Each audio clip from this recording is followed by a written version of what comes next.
अगर आपसे पूछा जाए कि संपूर्ण ब्रह्मांड कितना बड़ा हो सकता है तो आप क्या जवाब देंगे? अगर आपसे पूछा जाए संपूर्ण ब्रह्मांड की यात्रा करने में आपको कितना समय लग सकता है, चलिए इसका जवाब हम दे देते हैं। मान लीजिए अगर आप एक बंदूक की गोली की रफ्तार से इस संपूर्ण ब्रह्मांड की यात्रा करने निकलेंगे तो अपने पूरे जीवन काल में संपूर्ण ब्रह्मांड के महज 0.000001% हिस्से तक भी नहीं पहुंच पाएंगे, वो भी बंदूक की गोली की रफ्तार से।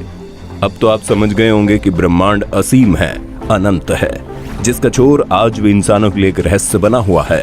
हमारी पृथ्वी इस ब्रह्मांड में ठीक उसी तरह मौजूद है जिस तरह एक बड़े महासागर में पानी की कोई बूंद मौजूद होती है। जी हाँ, महासागर में बस पानी की एक बूंद। आपने कभी न कभी गौर करके आसमान को जरूर देखा होगा। रात के समय में आसमान में अनगिनत तारे टिमटिमाते हुए दिखाई देते हैं। ब्रह्मांड में न जाने कितनी गैलेक्सीज मौजूद होंगी और उन्हीं में से एक गैलेक्सी का नाम है आकाश गंगा। और इसी आकाश गंगा में किसी धूल के कण की तरह मौजूद है हमारी पृथ्वी, जिसमें हम रहते हैं। रात में हमें जो तारे दिखाई देते हैं वो इस जगह के तारे होते हैं। बहुत विशाल है हमारी आकाश गंगा। दोस्तों, इस समय दुनिया में ऐसी कोई टेक्नोलॉजी मौजूद नहीं जो हमें पूरे ब्रह्मांड की यात्रा करा सके, लेकिन आज के इस वीडियो में हम आपको घर बैठे बैठे संपूर्ण ब्रह्मांड की यात्रा कराने वाले हैं। आप बिल्कुल रिलैक्स हो जाइए और दिल थाम के बैठिए, क्योंकि खतरों से भरा हुआ ये सफर अब शुरू होने वाला है। और अब हम अपनी पृथ्वी को छोड़कर जा रहे हैं और ये देखिए, पृथ्वी से थोड़ी ही ऊंचाई पर जाने पर नीले और हरे कलर की एक परत दिखाई देने लगती है। और अब हम पहुंच चुके हैं इंटरनेशनल स्पेस स्टेशन पर। अंतरिक्ष में इंसानों द्वारा बनाई गई ये सबसे बड़ी चीज है। आपने कई हॉलीवुड फिल्मों में इसे जरूर देखा होगा। अंतरिक्ष में जब कभी भी किसी रॉकेट या उपग्रह को इमरजेंसी मदद की जरूरत पड़ती है तो इंटरनेशनल स्पेस स्टेशन इसे फ्यूल और अन्य चीजें मुहैया करवाता है। आपको ये जानकर हैरानी होगी कि इंटरनेशनल स्पेस स्टेशन 27,580 किलोमीटर प्रति घंटे की रफ्तार से पृथ्वी के चक्कर काट रहा है और ये पृथ्वी की सतह से लगभग 400 किलोमीटर ऊंचाई पर घूम रहा है। हम आपको बता दें, पूरे 24 घंटे में ये पृथ्वी के 16 चक्कर पूरे कर लेता है। इंटरनेशनल स्पेस स्टेशन से थोड़ा और ऊपर जाने पर हमें बहुत सारे सैटेलाइट का जाल दिखाई देता है। यहाँ इंसानों द्वारा बनाए गए हजारों सैटेलाइट पृथ्वी की परिक्रमा कर रहे हैं।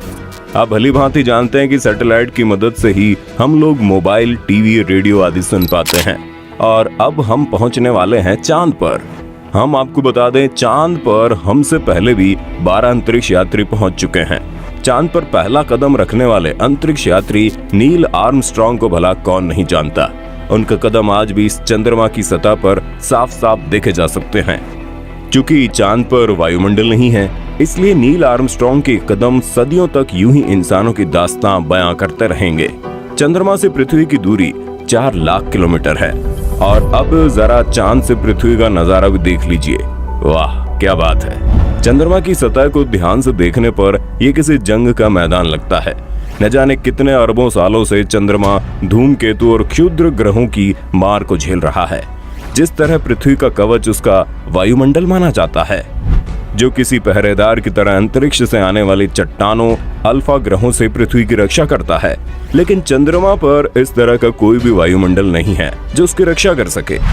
और अब हम पहुंच चुके हैं हमारे सौर मंडल के सबसे चमकीले ग्रह वीनस यानी शुक्र ग्रह पर।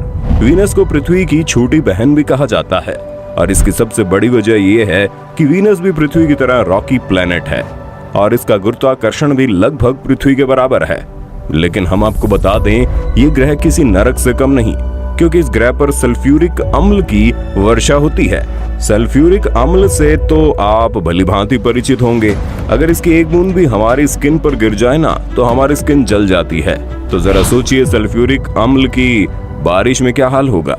वीनस ग्रह पर सूरज की रोशनी भारी मात्रा में आती है लेकिन वापस नहीं जा पाती, इसलिए इस ग्रह का तापमान लगभग 470 डिग्री सेल्सियस होता है। और यही कारण है कि वीनस ग्रह पर सबसे ज्यादा ज्वालामुखी पाए जाते हैं। वीनस प्लैनेट से आगे अब हम बुध ग्रह पर पहुंच चुके हैं। गौर से देखने पर इसकी सतह भी चंद्रमा की तरह दिखाई देती है। ये ग्रह सूर्य के सबसे निकट पाया जाता है, इसलिए दिन के समय इसका तापमान 400 डिग्री सेल्सियस से भी ज्यादा हो जाता है।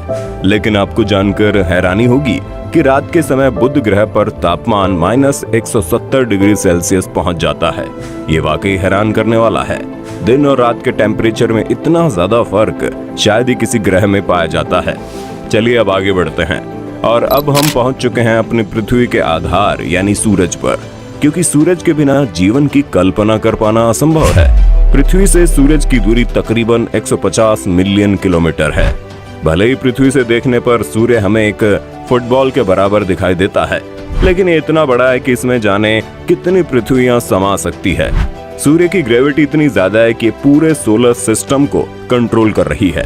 सूरज के आसपास आज तक कोई नहीं पहुंच पाया, क्योंकि इसके अंदर इतनी गर्मी है कि ये कायनात की किसी भी चीज को महज कुछ ही माइक्रो सेकंड्स में पिघलाकर पानी कर सकता है। अपनी यात्रा को आगे बढ़ाते हुए हम पहुंच चुके हैं अब पृथ्वी के सबसे निकटतम ग्रह यानी मंगल ग्रह पर। मंगल ग्रह की मिट्टी लाल रंग की है, इसलिए इसे लाल ग्रह भी कहते हैं। पृथ्वी के बाद अगर किसी ग्रह पर जीवन की कल्पना की जा सकती है तो वो मंगल ग्रह ही है।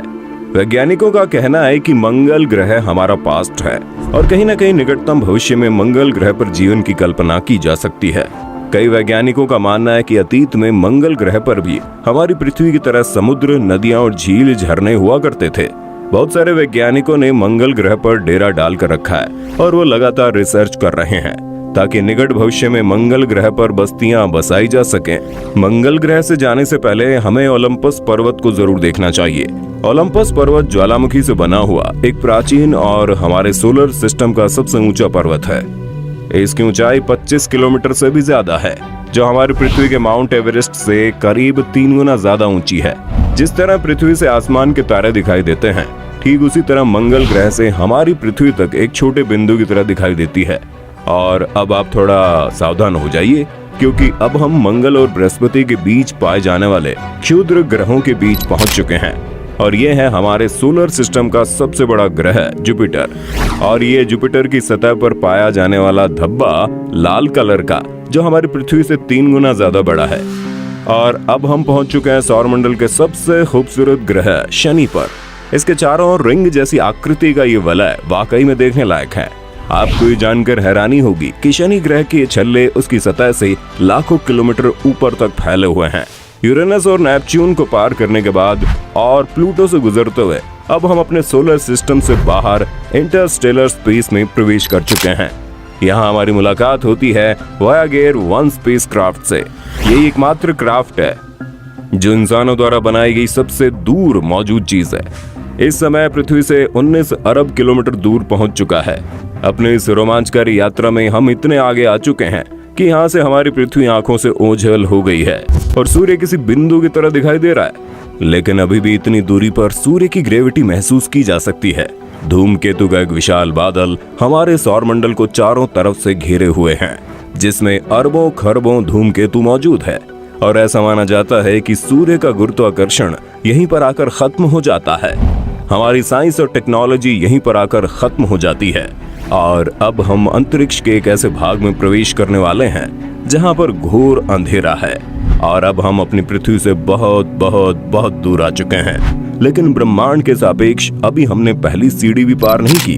और अब हम अपने पड़ोसी सोलर सिस्टम में प्रवेश कर चुके हैं और इस तारामंडल का नाम अल्फा केन है। सूर्य की किरणों को पृथ्वी तक पहुंचने में मात्र 8 मिनट 3 सेकंड का समय लगता है। उन्हीं सूर्य की किरणों को यहाँ तक पहुँचने में 4 साल 3 महीने का समय लग जाता है। अब तो आप समझ गए होंगे कि हम अपनी पृथ्वी से कितनी दूर आ चुके हैं। और अब हम अपनी पृथ्वी से 20 प्रकाश वर्ष दूर गिलीस 581 तारामंडल से गुजर रहे हैं।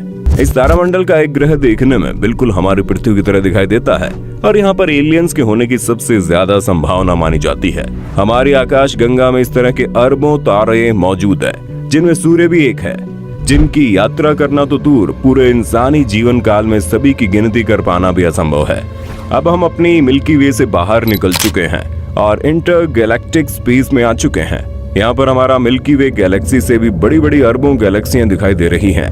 अरबों गैलेक्सियों के इस झुंड को लोकल ग्रुप के नाम से जाना जाता है। और अब हमें दिखाई दे रहा है विर्गो सुपर क्लस्टर, जिसमें सैकड़ों लोकल ग्रुप शामिल है। वर्गो सुपर क्लस्टर 110 मिलियन प्रकाश वर्ष में फैला हुआ है। 110 मिलियन प्रकाश वर्ष, जरा सोच समझकर काउंट करना दोस्तों। अपनी यात्रा को और आगे बढ़ाने पर हमें वर्गो सुपर क्लस्टर जैसे अनगिनत सुपर क्लस्टर दिखाई दे रहे हैं और इस समूह को नाम दिया गया है लैनियाकिया सुपर क्लस्टर। हमारी यात्रा भी तो शुरू हुई है और आगे बढ़ने पर लैनियाकी सुपर क्लस्टर जैसे अरबों सुपर क्लस्टर दिखाई दे रहे हैं। और ये रहा हमारा मानक ब्रह्मांड, जिसमें हमारा लैनियाकिया सुपर क्लस्टर एक छोटे से बिंदु के समान दिखाई दे रहा है। और अब अगर मैं आपसे पूछूं इसमें हमारा सौरमंडल कहाँ पर है, चलिए सौरमंडल तो दूर, अगर मैं आपसे पूछूं इसमें हमारी मिल्की वे कहाँ पर है, तो आप डेफिनेटली नहीं बता पाएंगे। और ये हमारा अनुमानित ब्रह्मांड है। कई वैज्ञानिकों का कहना है कि हमारे ब्रह्मांड के अलावा और भी कई अनंत ब्रह्मांड हो सकते हैं, जिनका आज तक हमें कोई अंदाजा नहीं। तो दोस्तों, ये थी हमारी यहाँ तक की अंतरिक्ष यात्रा। अब आप में से कई लोग सोच रहे होंगे यहाँ से वापस घर जाने का रास्ता कौन बताएगा, तो हम आपको बता दें यहाँ तक आने के बाद वापस घर जाना नामुमकिन है।